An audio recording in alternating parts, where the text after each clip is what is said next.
meditação nesse texto.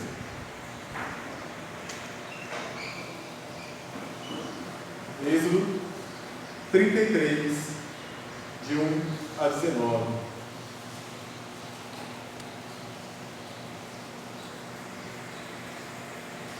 Eu lerei, os irmãos acompanhem, capítulo 33 de Êxodo, versículo 1 a 19, diz o seguinte: Disse o Senhor a Moisés: Vai, sobe daqui tu e o povo que tiraste da terra do Egito, para a terra a respeito da qual jurei a Abraão, a Isaque e a Jacó, dizendo: A tua descendência darei. Enviarei o anjo adiante de ti, lançarei fora os cananeus, os amorreus, os heteus, os ferezeus, os heveus e os jebuseus. Sobe para uma terra que mana leite e mel. Eu não subirei no meio de ti, porque és povo de dura cerviz, para que não te consuma eu do caminho. Ouvindo o povo essas más notícias, pôs-se a prantear, e nenhum deles vestiu seus atavios, porquanto o Senhor tinha dito a Moisés: Dize aos filhos de Israel: És povo de dura cerviz. Se por um momento eu subir no meio de ti, te consumirei.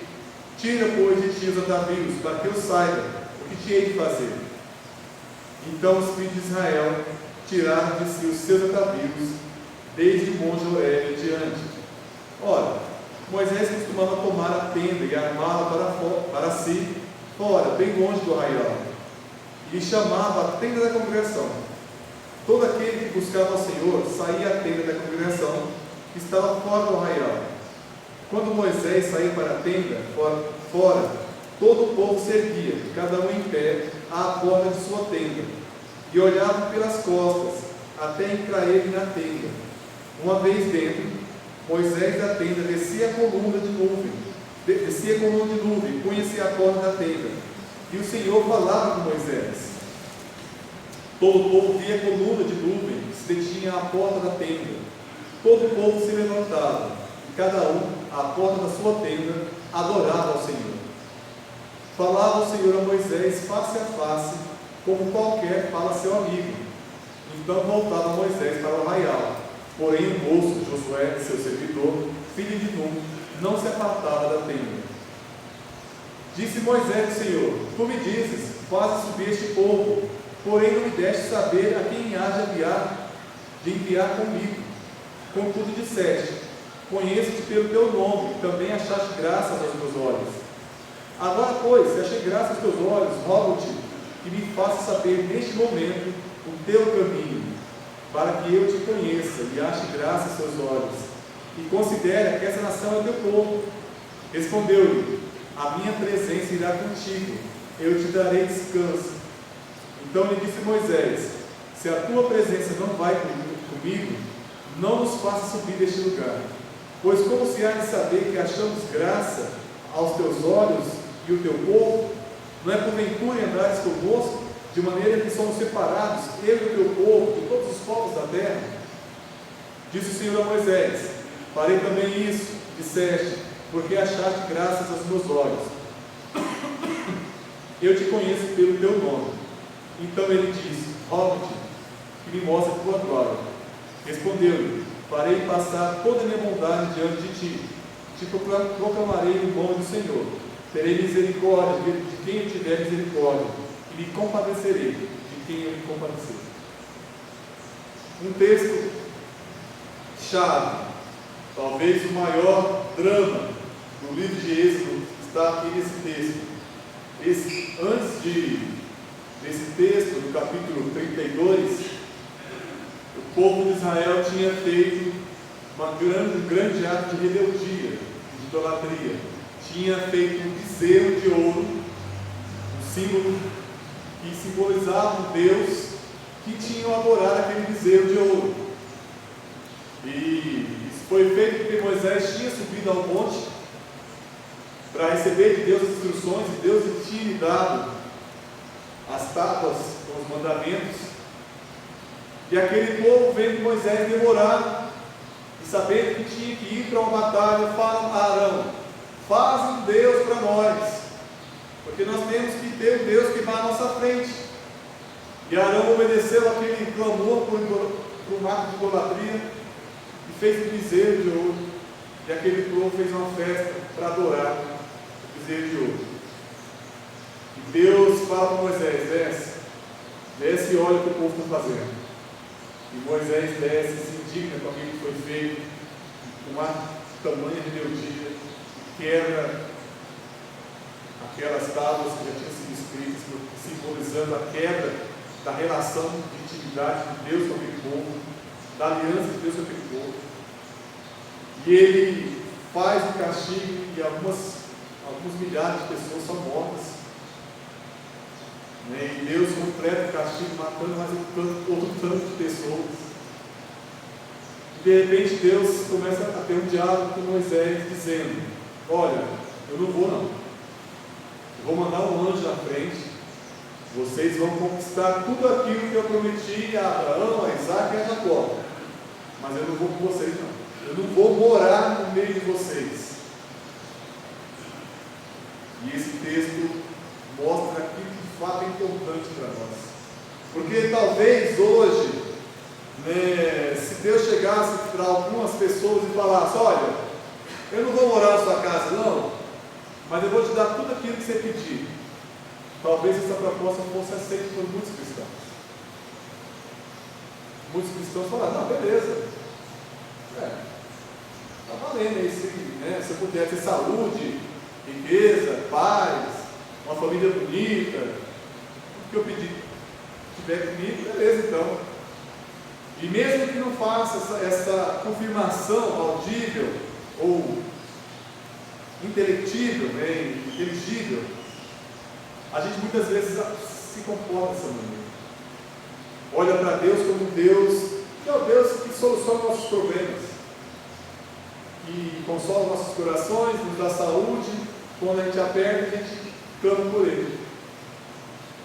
Mas mesmo aquele povo teimoso, dito e conhecido como um povo de duros serviços, ao receber a informação que Deus não ia com eles, aquele povo chora.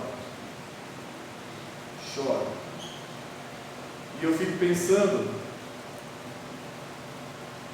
se esse povo é melhor que o povo de hoje ou não. Esse povo que morreu tudo no deserto.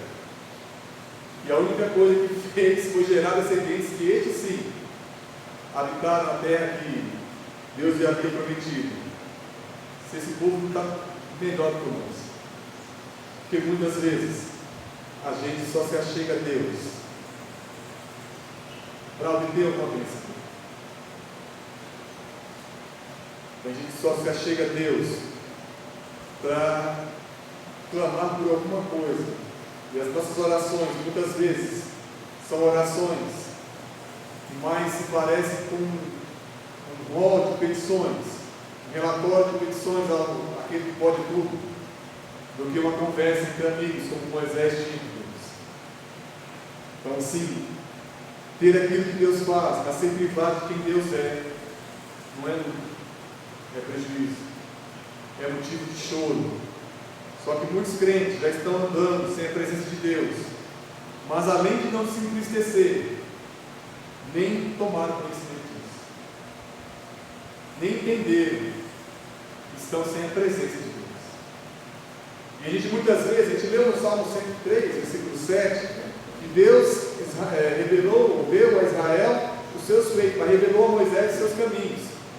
É interessante que Israel, em uma passagem, ele briga com o anjo do Senhor. É como se Deus tivesse se aparecido ao próprio Israel, e aí ele trava uma luta com ele. E aí Deus fala: eu vou embora. E o que Israel faz? Não te deixarei enquanto não me abençoares. É como se Israel falasse: não, você pode ir embora, mas primeiro você deixa a bênção. E muitos de nós, muitas vezes nós mesmos nos comportamos assim. Deus, você pode ir embora, deixa a bênção, tá beleza. E a gente tem visto isso sendo pregado muitas vezes em muitas igrejas, muitos sermões, e muitas vezes isso é dito por nós mesmos, por o próprio Deus. É preciso revisar as nossas orações, é preciso revisar os nossos sentimentos, é preciso entender o que nós queremos de Deus, se é o próprio Deus ou se são as bênçãos de Deus. Porque ele falou para aquele povo: vou mandar um anjo na tua frente, e esse anjo é o próprio Deus, a manifestação de Deus, ir à frente para vencer as batalhas. E aquele povo seria uma nação rica e poderosa, mas não mais uma nação de sacerdotes, não mais uma nação onde Cristo seria o Emanuel, Deus conosco. E eles choraram. A presença de Deus para eles fez muita falta, faz muita falta. Mas é importante a gente entender que se nós não nos atentarmos, nós não vamos nem reconhecer que perdemos a presença e a ação do Espírito Santo em nosso coração. Talvez ajamos da mesma forma que Sansão agiu, né, quando tinha sido cortado os seus cabelos, e ele vai enfrentar o exército, ele encara o exército como o exército de filisteus, ainda pensando que a força estava com ele, sem nem mesmo ter percebido que a presença de Deus, a ação do Espírito, já o tinha abandonado. E eu fico pensando: será que eu estou assim também?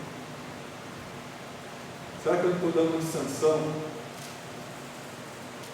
Eu não sou um crente nominal, ou um crente que busca tão somente aquilo que Deus pode dar, e não mais a intimidade desse Deus, de sentar e conversar com Ele, de sentir saudade dele.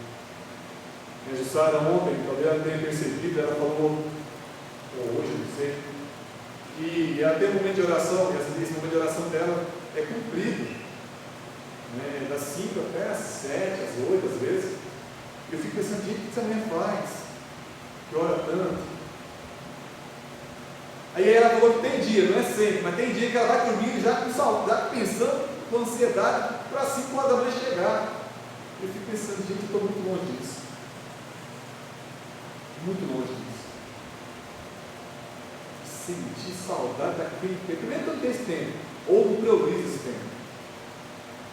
Se tivesse, talvez não tivesse o que conversar com Deus durante tanto tempo, ou o que sentir de Deus. Não sei quantos de vocês já pescaram com alguém, e aí você fica de um lado, a pessoa fica do outro, 2 pescadores, amigos, e eles não falam nada um para o outro, mas um tem prazer de estar do lado do outro, mesmo sem falar. Já sentiram isso com alguém?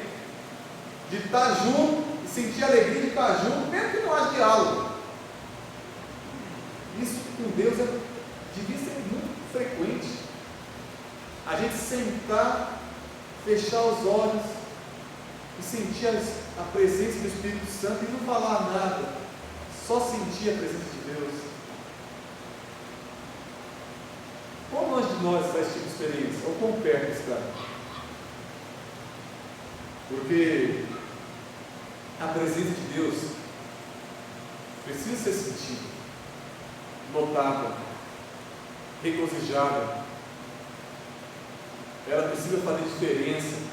Ela precisa nos preencher, nos encher, nos moldar. A presença de Deus precisa alegrar nossos corações de uma maneira indizível. E se isso não está acontecendo, provavelmente a presença de Deus já se foi. E nós somos cristãos nominais.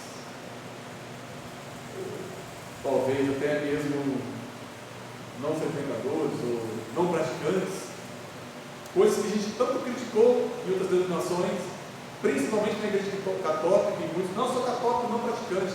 Isso para nós parecer tão estranho, tão longe de uma prática de adoração ao Deus verdadeiro e único como o nosso Deus é, que hoje nós estamos tão parecidos com isso. Crentes não praticantes. Muitas vezes a presença de Deus já se foi. E como é que a gente reconhece se a presença de Deus está conosco? E o texto nos traz as transmissões. O versículo 16 diz o seguinte: pois como se há de saber que achamos graças aos teus olhos, eu e teu povo? Não é porventura em andares conosco, de maneira que somos separados, eu e teu povo, de todos os povos da terra? Ou como se há de saber se nós achamos graça do Senhor? Ou seja, se o Senhor está no nosso meio, só tem um jeito: somos separados, diferentes dos povos, dos outros povos da terra. Que outros povos? O resto tudo. O resto tudo. Todo aquele que é cristão verdadeiramente, ele tem muito mais analogia, proximidade, semelhança com aquele outro crente que de fato é um crente. Pode ser um crente que está lá na Índia, ou um crente que está na China, um crente que está nos Estados Unidos, ou na África. Eu tenho muito mais semelhanças com ele do que com qualquer outra pessoa, mesmo com outro brasileiro que mora aqui do lado da casa, que não é crente. Isso tem que ser uma verdade em nossas vidas. Porque se é diferente, então nós não somos povo de Deus. Então, a maneira de nós sermos povo de Deus reconhecido é se temos postura de povo separado, santo, diferente de todos os povos da terra. Quando no versículo 5 ali, Deus dá a ordem, né? Versículo 5: porque porquanto o Senhor tinha dito a Moisés: diz aos filhos de Israel, é povo de dura cerviz, se por um momento eu subir no meio de ti, te consumirei. Tira, pois, de ti os atavios, para que eu saiba o que hei de fazer contigo. Fazer. Esses atavios eram os brincos, as pulseiras, os sinetes que aquelas mulheres e os homens carregavam, muitas vezes como símbolo de um Deus pagão, que eles tinham trazido do Egito com eles. Sinetezinhos, amuletos, dente de alho, pé de coelho, ou qualquer coisa parecida. Deus fala: tira esse negócio, porque se você mantiver esse negócio mais um pouquinho, eu vou te acabar. Então assim, Deus ordena aquele povo que retire de si as joias do Egito, as coisas do mundo. Estava na verdade solicitando que ele abandonasse a postura carnal, se arrependesse de seus pecados. Se nós ainda temos práticas que não são condizentes com práticas de povo cristão, transformado, cheio do Espírito Santo, é um sinal que a presença de Deus não está mais conosco, que Ele não está mais no nosso meio. Ser santo porque eu sou santo, é a instrução que Deus nos dá através de Jesus, para que o próprio Jesus e o próprio Deus possam andar no nosso meio. Quando no capítulo 6 de Isaías, ele entra no trono da presença de Deus, ele entende como pecador ele é. Quando a gente está na presença de Deus, a primeira coisa que a gente tem é consciência do nosso pecado, é consciência de que somos pecadores. E Uzias fala: ai de mim, porque sou homem de lábios impuros e habito no meio de pessoas de impuros lábios. Ele reconhece o seu pecado e dá nome ao seu pecado. Então, quando a gente está no trono de Deus, a gente reconhece que somos pecadores. E o toque purificador de Deus foi dado nos lábios de Isaías, porque Deus é compassivo, longânimo e assaz benigno, como a gente leu no Salmo 103. Ele tem misericórdia da gente e Ele nos purifica. E a gente precisa clamar por essa purificação diariamente e ser purificado diariamente. Eclesiastes capítulo 10, versículo 1 diz o seguinte: assim como a mosca morta produz mau cheiro e estraga o perfume, também um pouco de insensatez pesa mais que a sabedoria e a honra. Naquela época, o perfume era feito através de óleos. Pegava o azeite, o óleo, e colocava ali especiarias, flores, coisas que dessem cheiro naquele óleo. E aquele óleo era passado nas pessoas e era perfumado. E se naquele óleo caísse uma mosca, estragava todo o óleo, porque o perfume não servia para nada. E ele fala aqui, o autor Salomão escreve esse texto dizendo: olha, um pouquinho de erro estraga toda uma vida de santidade. É interessante que o Luciano Subirá, falando sobre esse texto, ele fala que teve um sonho onde a pessoa perguntava para ele: por que a mosca caiu no perfume? Aí ele fala assim: eu não sabia, não sei, o texto não fala. Aí a pessoa fala para ele: porque o perfume estava no vidro aberto. É a lógica. É como se a pessoa explicasse para ele: cuida da tua santidade, porque o óleo também simboliza a unção de Deus, a presença de Deus. Zele por isso, zele pela sua santidade, se você quiser continuar tendo vida com a presença de Deus. Não é fácil, não é fácil. A gente precisa ser radical e podar o pequeno para que o grande não aconteça, podar o flerte para que não haja adultério, podar a conversa sem sentido para que não haja mentira, podar as más intenções para que não haja eu falando mal do meu irmão, podar os desejos luxurientos ou ambiciosos do meu coração para que eu não roube, não seja corrupto.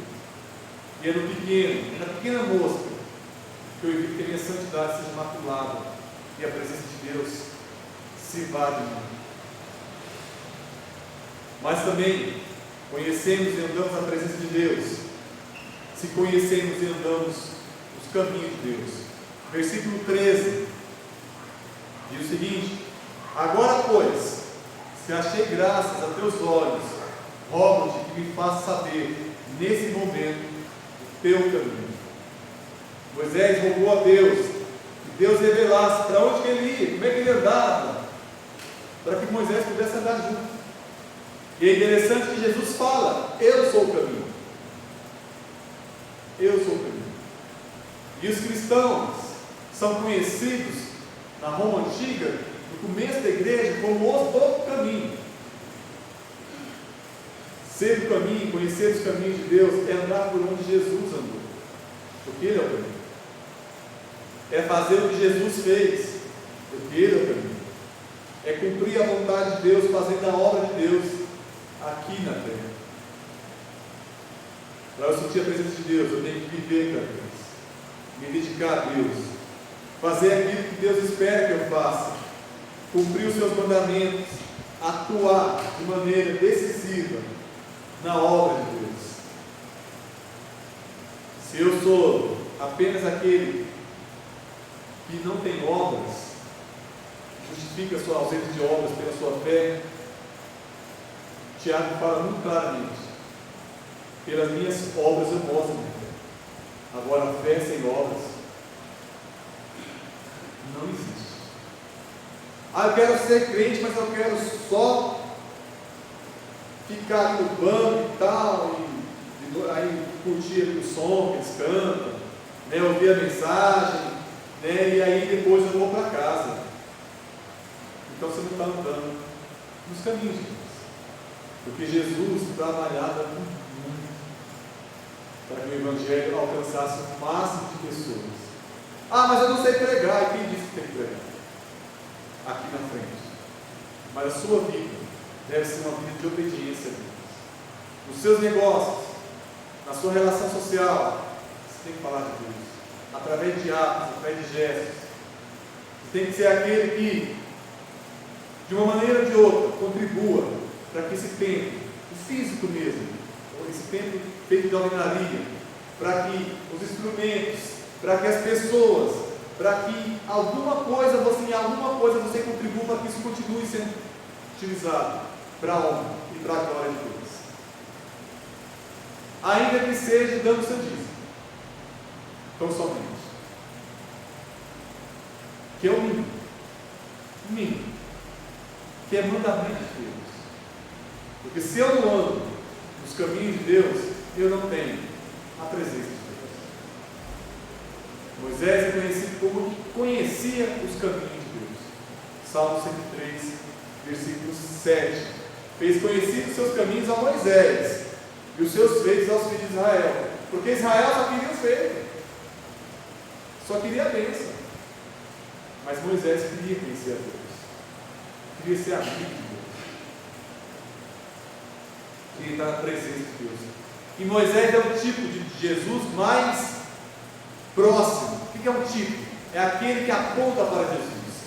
Porque nesse texto ele fala: olha, se você não me levar aqui, não abençoar esse povo e não andar no nosso meio, me risca do livro.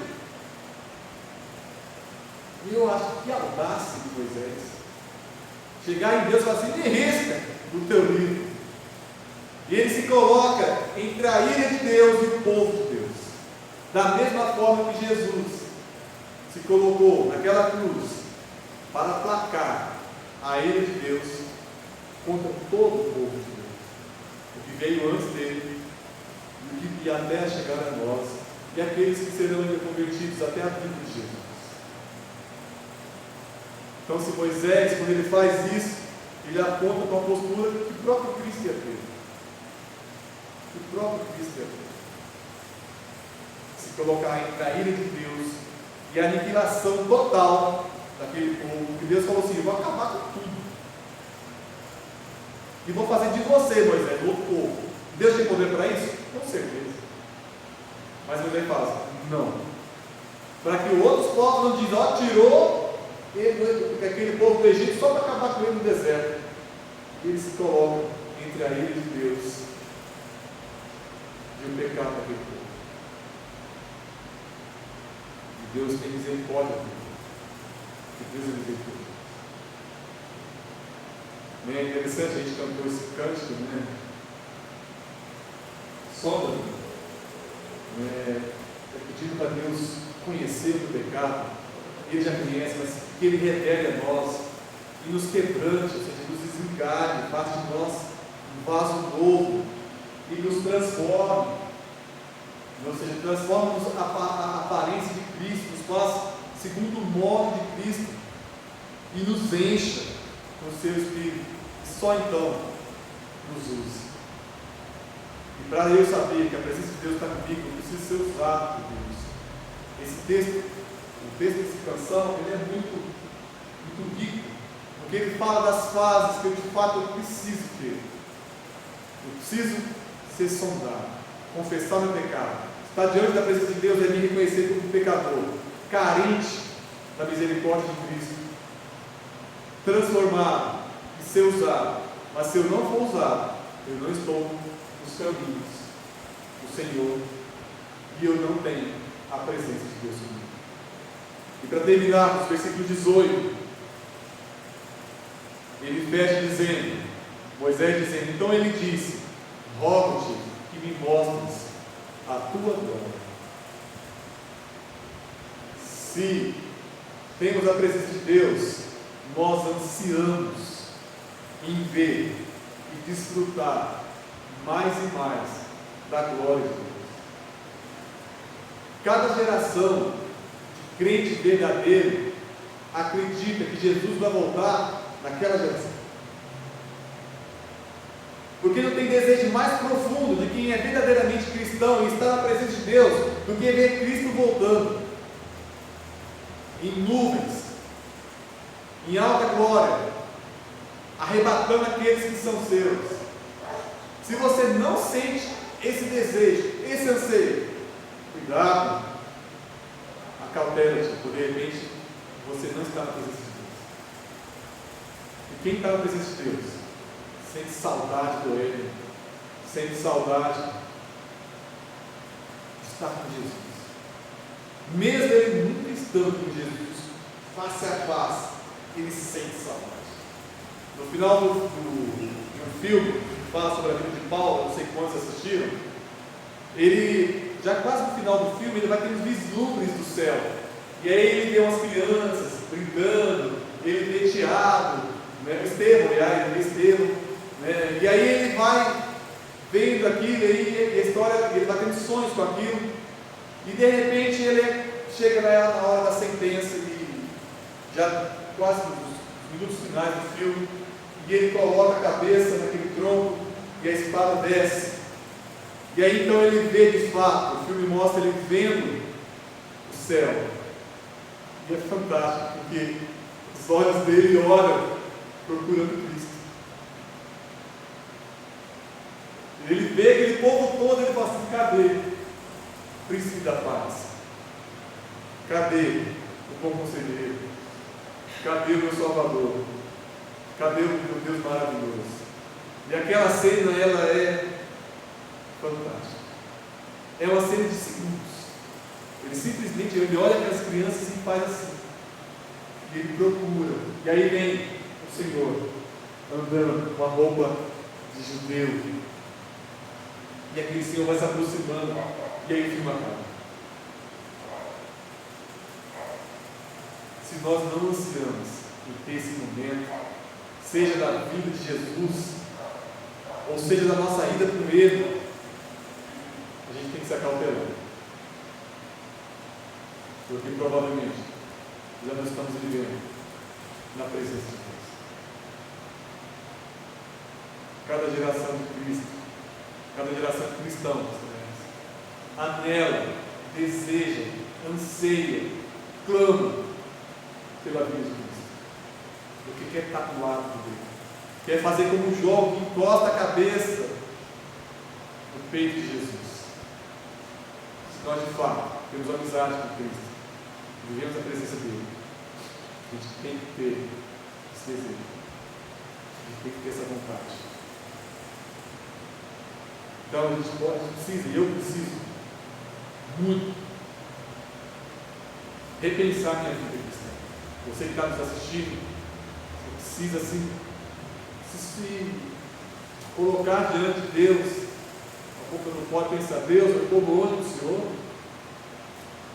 Segundo essas características que Moisés deixa muito claro aqui para a gente no texto, não está presente na sua vida, precisa repensar, gente. Eu falei hoje de manhã de uma mensagem que o Jussara me mostrou, o pastor Fernandinho, pastor e cantor, e ele falando sobre as pessoas que muitos cristãos estão seguindo no Instagram, e ele não citou nomes, mas falou de grandes artistas, de pessoas que são filântropas, né, que fazem doações, né, para instituições de caridade, são pessoas do bem. E aí ele falou, olha, se a pessoa não tem Cristo, pode ser do bem tanto que for, mas se não vive na presença de Deus, vai para o fogo. A gente precisa viver na presença de Deus, na presença de Deus, e ansiar pela vinda de Cristo para nos buscar. Queria convidar o Jussara aqui à frente para nós entoarmos um cântico que fala disso. Alfa e Ômega.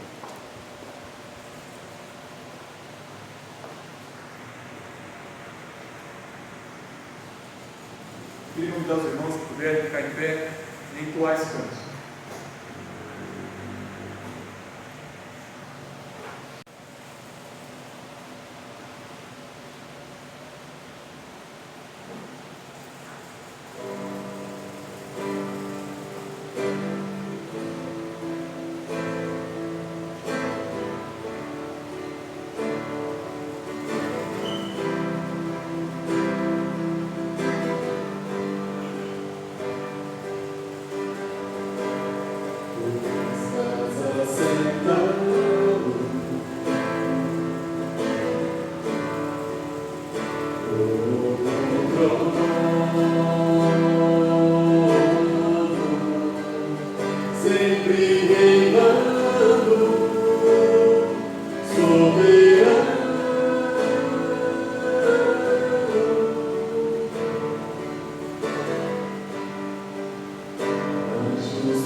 Jesus,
Podeis assentar. De lidar com as diversas nuances das nossas vidas, que a gente possa sentir o Espírito Santo modificando nossos corações a cada dia, nos fazendo mais e mais parecidos com Cristo. Que a presença de Jesus, que a presença do Espírito Santo, que a presença de Deus Pai seja gentil no lar de cada um de vocês. Que Deus os abençoe, que Deus faça de vocês servos verdadeiros e que os encontre limpos, alvejados pelo sangue de Jesus, no dia que Ele voltar. Que Cristo possa olhar para você, nos seus olhos, e falar: bem, bendito meu, vem para o aprisco, vem para a casa do Senhor, vem para as mansões que estão feitas por mim, através do meu sacrifício, para que você habitasse.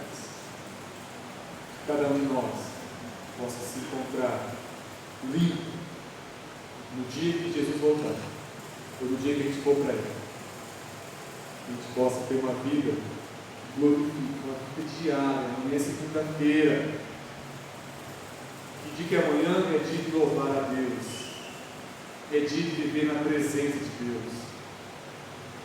Nós não podemos criar filhos ateus de segunda a domingo. E no domingo ele se converte. Não podemos ter esposas e sermos maridos ateus de segunda a sábado, e nos domingos nos convertermos. Não podemos criar filhos ateus de segunda a sábado e querer que eles sejam cristãos nos domingos. Mas que a gente possa viver como Moisés vivia, falando com Deus como quem fala com um amigo.